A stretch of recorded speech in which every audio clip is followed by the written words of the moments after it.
Decentering men usually has nothing to do with men. It's so much deeper than that. I'm going to give you an example from today that I struggled with, just to show you just like how I'm doing this in real time. Also, so you get a little peek at just how crazy I still am. Sorry, not crazy. Deeply indoctrinated into patriarchy, mind forked, healing from childhood trauma, and breaking cycles. Okay, see, I still come out and be like, you crazy, Melanie. That's what they've been calling us forever. Part of decentering men is learning how to have empathy. Y'all caught in real time the voice of patriarchy coming out in this video. So you're not just decentering men, you're literally decentering the voice of patriarchy. And for a lot of us, it's deeply tied to codependency. That's kind of what we've all been taught to do. Some of us are more on the extreme codependency spectrum than others, especially if you were role modeled codependency, if you had an addict, a narcissist, king baby, blah, blah, blah, in your family of origin, whatever. Survivor of childhood SA, especially in a family, that'll make you super codependent because you don't even know who you are or that your thoughts and your body belong to you. So try to catch in real time me literally doing the thing because it's so in here. It's so hard to get. So I'm going to take you on a little journey, rather an adventure. And today's adventure is going to take you to France. So this is where I was today. It's basically where they make kind of the nastiest wine in France. That's what it's known for.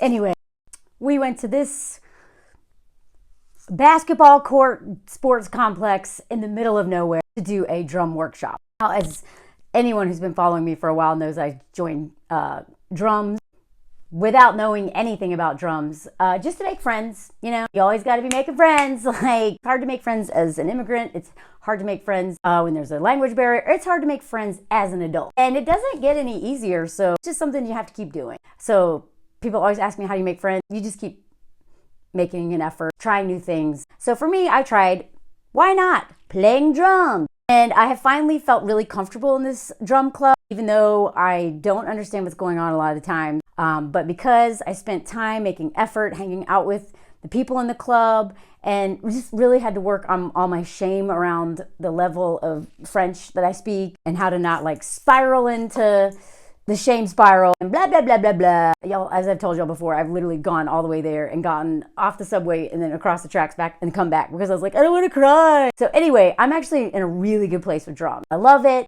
and I'm confident in it. And I feel like the community that I was looking for, I'm finding it there. It just took time. So I carpooled with the same ladies I did last time and they're lovely. And I love them. We're having them over for dinner over at our place, and Anthony's going to cook dinner for them next week. But here's where things just spiraled. Okay, first of all, I couldn't fall asleep last night. A great day yesterday, but I took French lesson and then had a lunch with a friend and then had to work, and then went to a dinner and then I got back and then I had to check and make sure there's no, my accounts aren't getting banned. And then, and then I start like doing the thing. I just love information and I love talking about things, right? So my brain kind of got on fire. So then it was hard to calm down. So I didn't fall asleep. Partly because of that, partly because I'm in perimenopause and was in denial about that because no one talks about it. Well, people are talking about it, but I didn't know that's what I'm experiencing. And insomnia, even though I'm narcoleptic, the narcoleptic who can't fall asleep, how messed up is that? Anyway, lots of things going on. Just got some progesterone. That's a whole nother video, but I don't want to talk about it yet until I'm have even more information. So didn't fall asleep till almost 4:30. Had to wake up at 7:30 in the morning. Rode my bike, all the way to this woman's apartment with a drum on my back. Never done that before. Not easy, for sure. We carpooled. I was already tired right out of the gate because I didn't get enough sleep. And in the past, especially because I have narcolepsy, and I always justify, well, I don't need as much sleep because my REM cycle looks different than most people's. I immediately go into REM, so I don't know.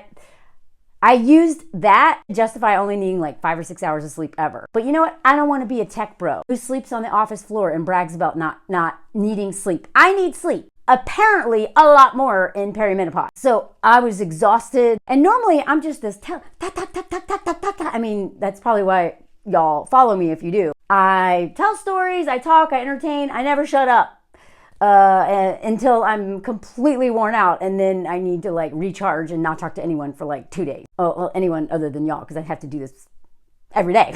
Anyway, so I'm like, oh, it's an effort to talk, but I really like them, so I want to talk and like, profiter, right? I want to like enjoy this time together, alone in a car with these ladies I really like from drum club. I was yawning, it was tired. I also get car sick now. Also, it's either perimenopause or elders danos, whatever thing that anyway. Oh God, so many subjects I want to talk about in this video, but stay focused, Melanie. We get there, and we got there a lot earlier than we thought we were going to because there was no traffic at that hour on a Saturday morning. And so we couldn't get in, and we were waiting around, and so we were standing. And we stood for a while, and then we got inside, and we were like putting the breakfast stuff up. I used to do craft services in the film industry. If there's anything I'm very good at, it is entering a gym or a random place and figuring out exactly where everything should be set up, where the tables are, because I'm sure I can find some here. Like, I am an expert at going into places I know nothing about and finding where the outlets, where's the water source, where are the tables, where are we going to put this, how's the flow of traffic. Like, if you've worked in the film industry or any kind of been in charge of groups and lots of gear, which I also was when I was Outward Bound and all these other things, like space and movement of people and like, leadership, logistics kind of stuff. I can't not do that. But because no one really, except for a few, speaks English in this drum club, and I don't necessarily know the words for all the things I want to say, I go into my like shame spiral, and I'm like, because the writer in me, who is, uses words and, how I form sentences is my job for a living. I'm a little bit of a perfectionist, to say the least. And that's what's holding me back, is because I don't say exactly what I want to say, how I want to say it. I just won't talk at all. And now this crazy Melanie that you see, I'm just this boring, basic word in French. Oh, it's really weird. I'm like a different person in French, kind of. So I'm just like, okay, that needs to go. But I'm frustrated because I can't actually help in a way that I would be very helpful, because it's literally, this is what all I did for years. I'm frustrated with that. So I'm just kind of standing around trying to be helpful, but I'm standing, right? I stand for like an hour. So anybody who knows anything about my back problem, which is apparently also tied to this elder hypermobility crap that I got to talk to a doctor about for years.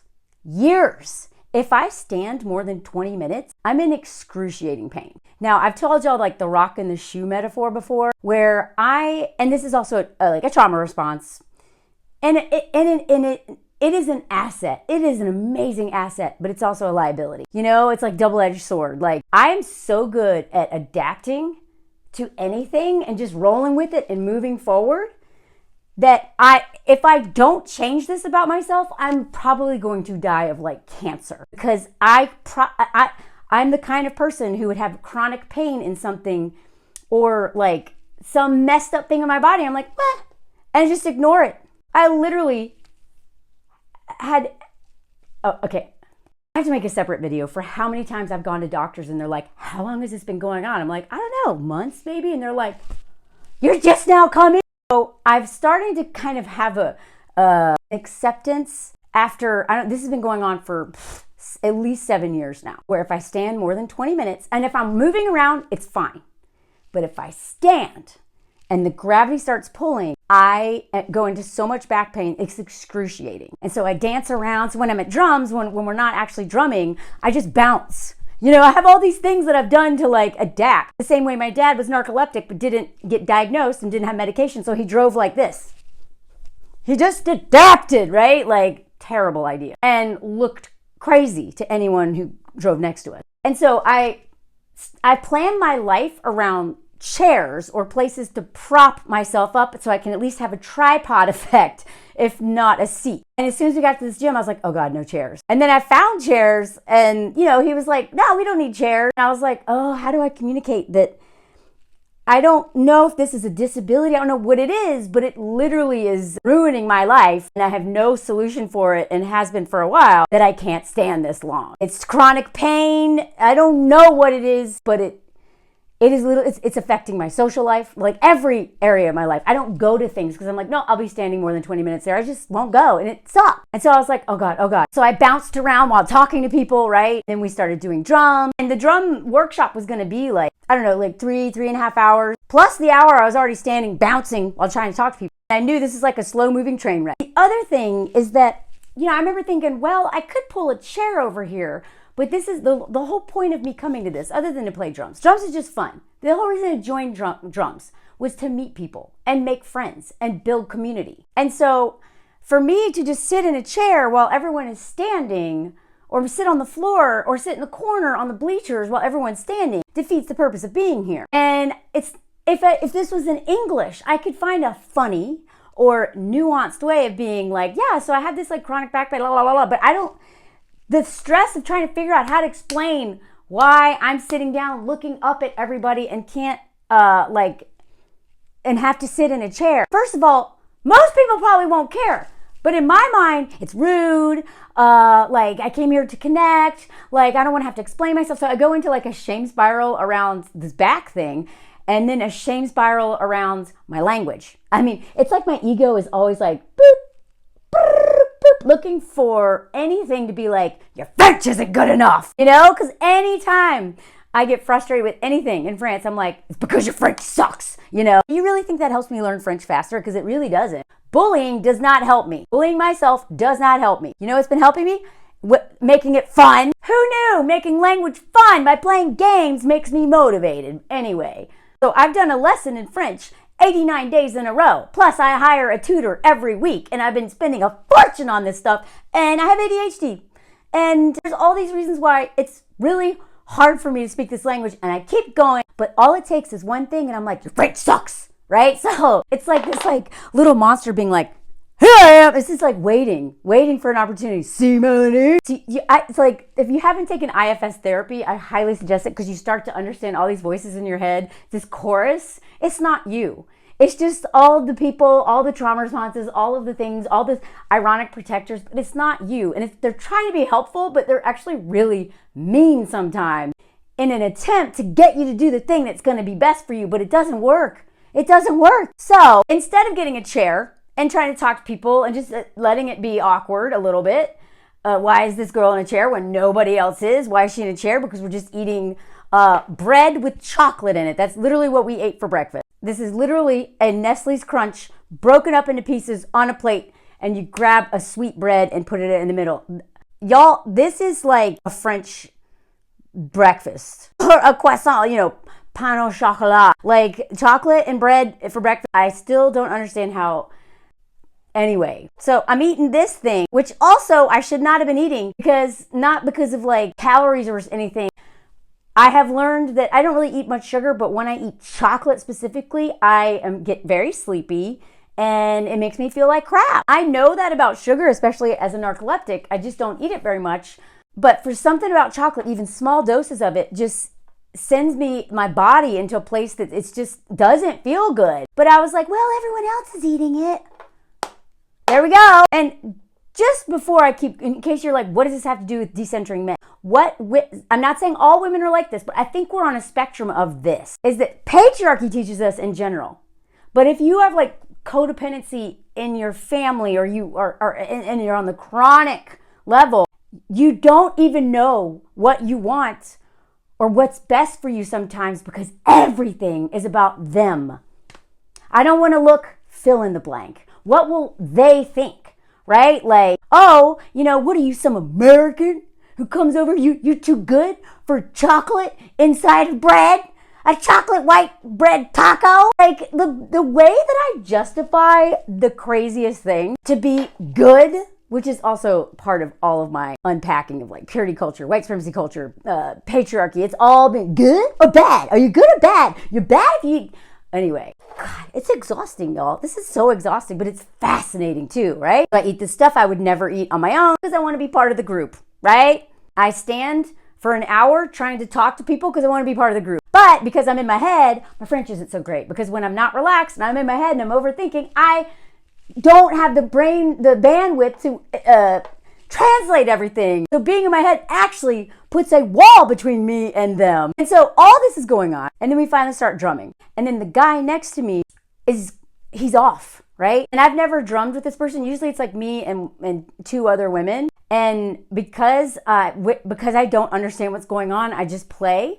And a lot of times I end up kind of leading the beat in our group because I'm not overthinking, because I'm like, I don't know what he just said, but this is what sounds right. So it's more intuitive for me. But in this group, there's 10 of us because we're all meeting from groups all over, like the region. And I'm next to this guy and he's off, but because of patriarchy and he's a man, he's an older man, he must know this better than me. I gaslit myself and I was like, I think this is it, but he's doing something different.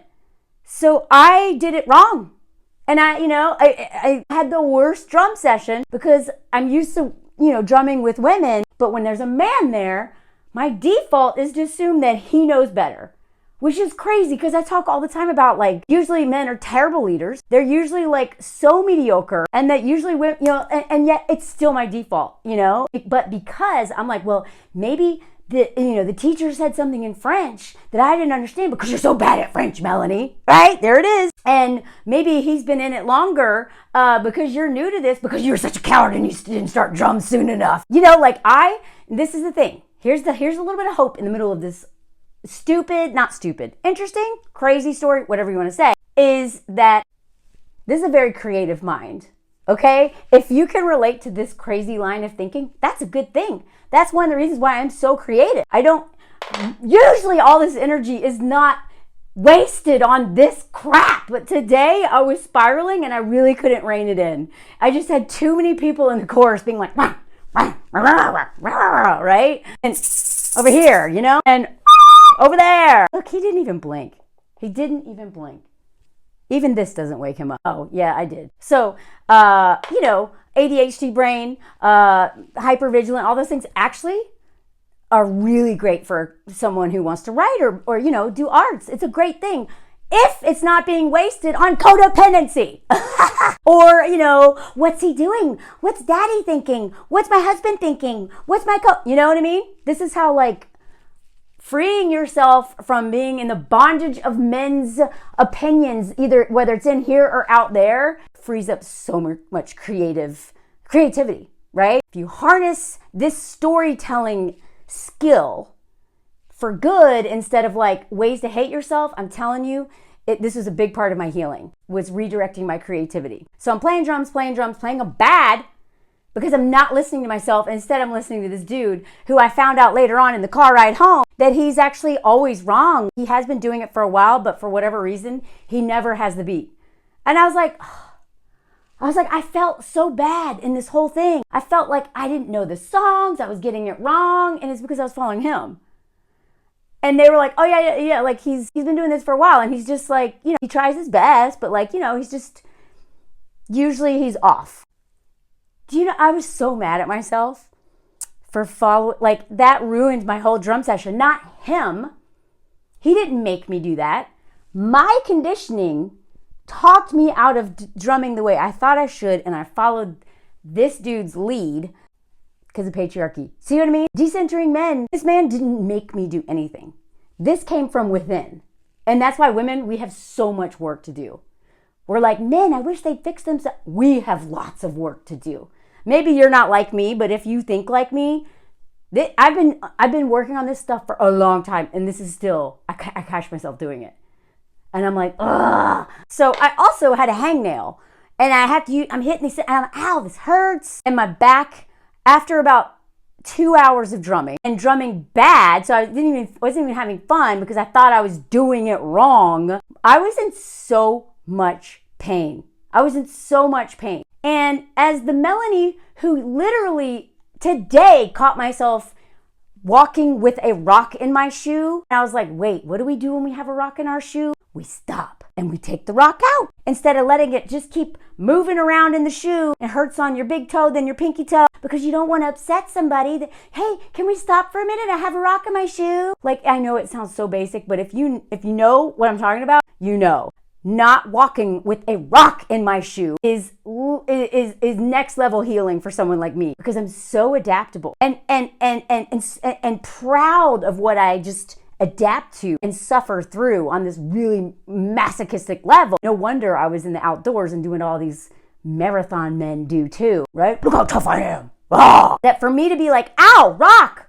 Oh, hold on. Take it out.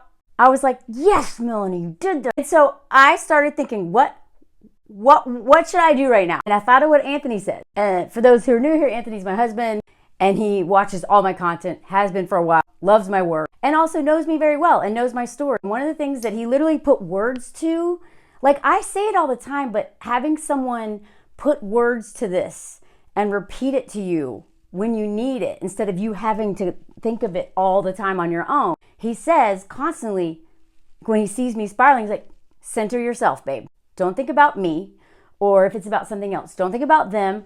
Don't think about what you think they want. What do you need? What do you want? Check in with yourself. Because again, it's not always about what that person wants or what that person's making me do.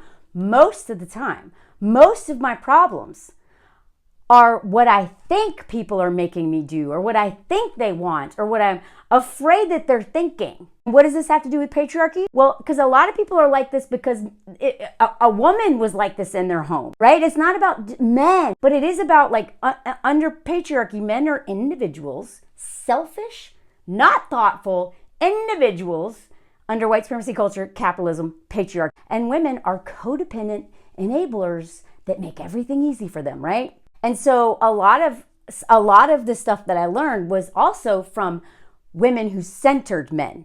It had nothing, those, you know, and I've made videos on that recently. By proxy, I have centered men because I let a woman bully me into things because she needed this man to do something. And I'm just like, okay. Right? So again, it's not even, you know what I mean? This is about, like, for me, my decentering men is really about codependency. Men has a lot to do with it and patriarchy stuff, but it's really about stop trying to take care of everybody, worry about what they think. Image management, which is a huge part of codependency, is being obsessed with what do they think of me? What will they think? And any of us who grew up with boomers, especially if you're like a white woman in the South, because that's my demographic and I know my people well, image management is the foundation of everything. Why do you think we're so happy all the time, even when we're full of rage, right? Because it's all about appearance. And so that quiet rage of a lot of my people is from trying so hard to control this to look nice, even though we're unbelievably violent, and especially anyone we have power over. In the South, especially the Black community, we are terrors, right? And yet we're just these really nice ladies. Not like agreeable, good, pure, okay? Like this stuff is all tied together, right? And so image management is not only a part of me dealing with codependency, it is a big part of me deconstructing like purity culture and white supremacy culture and patriarchy and these things that are obsessed with good, bad, pure, tainted, or I don't know, whatever the other word is, instead of multiple things can be true at once kind of thing, right? So as I'm like 2 hours or 2.5 hours into drumming, plus having been standing all that time, I was in so much pain and I thought, I really just want to go outside. It's a beautiful day outside. It's so loud in here. I have a hangnail that I can't fix. I don't have a Band-Aid and it's hitting my back. I want to scream. I'm in so much pain. I'm annoyed by how I'm drumming and I'm just overstimulated and I'm exhausted from not getting enough sleep. And at normal drum club, I only play like an hour and a half, 2 hours tops. And usually then my back hurts. So I've already done more than I usually do. So I can be proud of myself and I can tap out. But you know what the codependent part of Melanie was saying? Yeah, but what will they think? You don't want them to think you're a quitter. You don't want to think you're a quitter, right? Because me being proud of myself and me proving something to myself is what motivated me through most things in life. I never did team sports. I did competing with myself sport, you know, like that's what's fascinating between the difference. Anthony is a team-minded person and I'm the more the individualist, like me versus the world that I've been trying to unlearn for a long time. And what a lot of men that I, make fun of / tell to go get help or torture themselves because they're constantly at war with themselves, right? That's me. And yet somehow get pride from being like surviving it. Though because I'm not a man under patriarchy, I don't pay $18,000 to go to a masculinity camp for some man to torture me. Like men are like next level, like masochists. And so not only was I thinking, what will they think? And what will I think? Will I respect myself if I walk out early? What if I go out there and they think I'm in the bathroom and then they worry and then they come? I literally played out like 15 different scenarios of how me leaving is going to impact all these people. And then, me and the teacher have a good rapport now. Maybe he's going to see this as disrespectful. Like I was just like, la la la. And, this is what codependents do. We just run around the heads of other people. We're trespassing, right? They didn't invite us in their head. And I'm sitting here thinking, and it's all projection. And it's dehumanizing too, right? For me to assume that all these people are going to be mad at me, like, they're not that mean. They're not as mean to me as I am to me. Come on. And so when I was like, oh wait, this is the codependency habit. Okay. And so I heard Anthony's voice like, center yourself. What do you need? What do you want? And I was like, oh, it's real simple. I just want to leave. I just need to sit down. I I can't stand anymore. And I want to be out in the sun while I do it because I don't want to sit here. I don't want to watch them do it. I just need a moment alone. And so I just took my drum off. I just walked out and I sat outside and I stretched because my back just hurt. And I cried. I cried for a while because I was like, God, that was so hard. And that was so unlike me. Because the old Melanie would have just, I've only got 40 minutes left. You can do it. Come on. What are you, a pusher? Right? Patriarchy. And while I was out there, very proud of myself and breathing, I didn't even bring my phone because the other codependent part of me would have been like, I need to check YouTube and TikTok. They're expecting a video. Like I dehumanize y'all with this crap, right? You can wait. You'll be okay, right? And it was just from all sorts of, and I was like, oh my God, I hope they don't come outside. If they come outside, what am I going to say? Because I can't even say in French. Uh-oh, your French is bad, Melanie. Do you see? Y'all, it's so deep, right? It's got like 1,500 layers. So I'm like worrying about what I'm going to say if they come out there, like whatever. And I was like, you know what? I'm glad I don't have my phone. I need to just be in my body, acknowledge that I'm in pain, let myself cry. That always feels good because I've been like really denying my own humanity for a long time. I've been forcing myself to endure pain in so many situations for so long that this is a big deal that I walked outside and sat in the grass. I know it's not a big deal to like maybe a normal person, but if you understand this line of thinking, this is such a win for me, especially because I had all these other things, all these other voices were like, with a go home today, And it's really hard to center yourself when you're like, when all of the systems are activated, right? And then I was just like, okay, what, my spirituality is really based on like a connection with my intuition. Because to me, that's like, I'm not religious. I don't know if there's a God. I do know that there is a intuitive voice that absolutely, when I listen to it, is never wrong and it wants what's best for me. And I just remember that voice being like, no one's thinking about you, Melanie. You're not that important.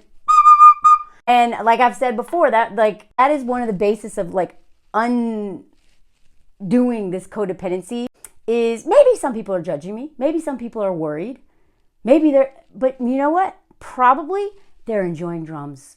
And they're not thinking about me at all. They're not judging me. They're not hysterical being like, where's Melanie? And sure enough, after me sitting out, I sat out there for probably 30 minutes and I was like, I'm just going to sit here and enjoy sitting here and centering my body's needs right now, which is to not stand up. And I breathed and I stretched and I felt the wind on my face instead of trying to work. Because again, my codependency goes into work sometimes. We're like, I got it. As if I'm that important to y'all, right? I mean, it's good to feel valued, but like, you're gonna live. Like, and if you can't live because I haven't uploaded a video, like, please notice that is codependency in you. You know what I mean? Like, really, instead of being so focused on everybody, just sit with myself and be proud of the fact that I didn't stay in a painful situation despite what I thought of me and what I thought everyone else thought of me. And sure enough, everyone came out. No one noticed I was gone.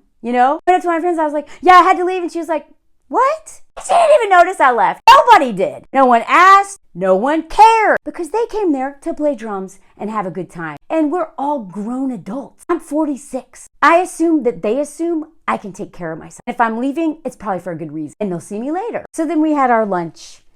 And everyone brought quiche with meat. Or lots of things. But it's so funny. Every time you have like a big buffet, it's like 7 different kinds of quiche. Or the same kinds of quiche. And bread and cheese and some other things. But it was a lovely meal. We all had it. Again, nobody cared that I missed the last part. The teacher didn't even notice. Like, nobody noticed. And then while we were eating, everyone's standing. And I'm like, oh, here we go again. I can't.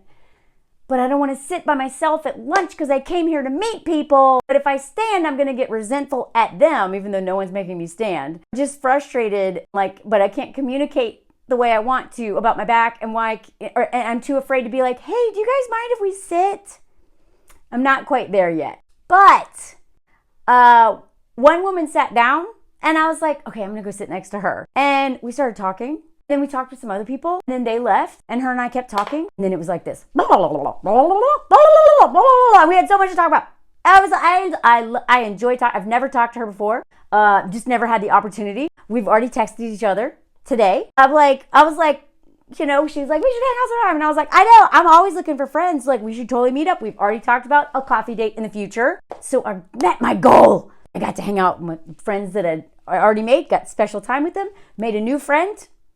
And got tested about, am I living by these principles of not being a prisoner to men or what men want of me or what everyone wants of me, right? And what being a good woman looks like and what being a good person, because what does that even look like? Under patriarchy, a good person, if you're a woman, is to martyr yourself. Fuck that! I don't want to be good if that's what it means. It's literally being in pain and martyring myself and do. So I never stop to ask myself, what do I need? What do I want? So that is an example of today had almost nothing to do with men except for that one dude drumming next to me who kind of messed me up. But even that wasn't about him. It was about me. It's not his fault. He got it wrong. He had nothing. He wasn't pushing me, nothing. He had no part of this equation. It was all in here. So when we talk about decentering men, it's like, okay, sure, don't date for a while. Don't marry, don't get pregnant. That's all good and well. If you are not learning as a woman to really sit with yourself and center yourself and on a regular basis check in and say, what do I need right now? Forget about what everyone wants me to do and what I'm supposed to do. How do I take care of myself? Because if that well is empty, you cannot pour into other people. And if you can and do, you're going to be bitter. You're going to be resentful. You're going to be passive aggressive or punish them or something. Maybe not all the time, but at a certain point, you're going to feel exploited. And sometimes, obviously, men, especially abusers and narcissists, they love people like me. Narcissist abusers could not survive without enablers like me, who our default is to not center ourselves and what's he doing? Right? To not even know ourselves, because everything is about them or they figuratively, and not what do I need? How do I stay safe? How do I take care of myself? How do I get my needs met? Rather than murder. Because and this whole selfish debate. You know what's really selfish? Is when I ruin relationships because I'm too afraid to be honest with people. When I abandon myself because I think, obviously this happens in abusive relationships. There's nuance to this. But I'm just going to give examples in healthy relationships. You know how selfish it is for me to be a jerk to Anthony or Liz or anyone in my community because I'm too afraid to say, hey, you know, this thing you said hurt my feelings. Or do you think you could do this? Or I want to do this. right? When you're so far down the codependency pipeline to hell, you literally abandon yourself on the little things constantly and the big things, but it's the little things that make you forget that you even have an opinion. And so on the rare occasion you remember, you're like, you can be overreact because you're just so used to acquiescing, right? So people who follow me are all different levels of this journey. We are all, if you are a woman raised under patriarchy, there's no way that you are not on the pick me spectrum, either from your family or patriarchy or combined, but there's no way you don't have, because it's a survival. We have to. And not just pick me in terms of like with men, it's literally centering women who center men. It's centering what they think, what's good. What am I supposed to do? Oh, I'm supposed to get married by the time I'm 30. No, you don't. I'm supposed to have kids. No, you don't. You don't want them? Don't have them. That's selfish. That is selfish, to have children you don't even want because you don't want to feel left out. Because your mom wants a grandbaby. Give her a grandbaby as if it's a gift that you have to suffer the consequences for. And you know what it's like to be a kid raised by a parent who didn't want you? I do. It takes so long to get over that trauma. So even codependent people can be very selfish because we aren't selfish. And I don't know other word for it. We can be reckless and dangerous and really like almost bully people into bending to our will when it still has nothing to do with our intuitive self. It's about image management, controlling him to avoid myself, all these things, being good, right? Getting validation from society, from mom, from grandma, from our friends, from the school, whoever, right? External validation. But with women, it comes with a price. Martyrdom. And not even becoming completely untethered from yourself, floating off into space. So you don't even know where the space station is. And the farther you get away from yourself, the far more untethered you get, the harder it is to find your way home. So if you're new to this journey, start small. Start small every day. Okay. Practice it. It's like a muscle. You got to practice. Pause. Take a deep breath. Okay. What do I need right now? Not necessarily, because what we want, what we need are sometimes different, because the ego gets behind the want sometimes. What do I really need right now? Just taking that break, because I am literally, my default is to default to everyone else's wants and expectations, which aren't even true. Again, a lot of times because it's projection, and a lot of it is all about patriarchy and men and what I'm supposed to do. Start with that. Start with that throughout the day. Do it go to the bathroom, sit on the toilet. Can't tell you how many times I've it's prayed or whatever you want to call it. Toilet prayers, man. You're like, oh my God, I'm going to go to the bathroom. No one bugs you in the bathroom unless you're a mom. Those kids never leave you alone. One moment of peace. What do I need right now? And it becomes so much clearer when the choir, this voice gets louder when you take the bullhorn away from the choir. Let me know if you like this kind of content. Again, my Patreon and stuff, I'm going to start next week. And I'm still going to do stuff like this for normal people, like not paying. I want my stuff accessible. But a lot of my personal stories and the really personal unraveling of this stuff, I don't necessarily want all the red pill dudes in my comments watching this. So anyway, stay tuned for that. That's coming soon. Thank you for listening. Let me know what you think in the comments. Let me know if you can resonate, if this is relatable, and if you want more examples of decentering men that has nothing to do with men, or basically unlearning codependency, because I could talk about this all day, man, all day. But these videos don't usually do very well. So let me know. Thank you for watching, and subscribe, hit notifications. All those things help these videos do better. And I made this video only after I decided that I don't have to. I was like, I'm done for the day. I'm going to relax. And then I was like, I feel like doing it. When you do things from a place of choice, rather than I have to because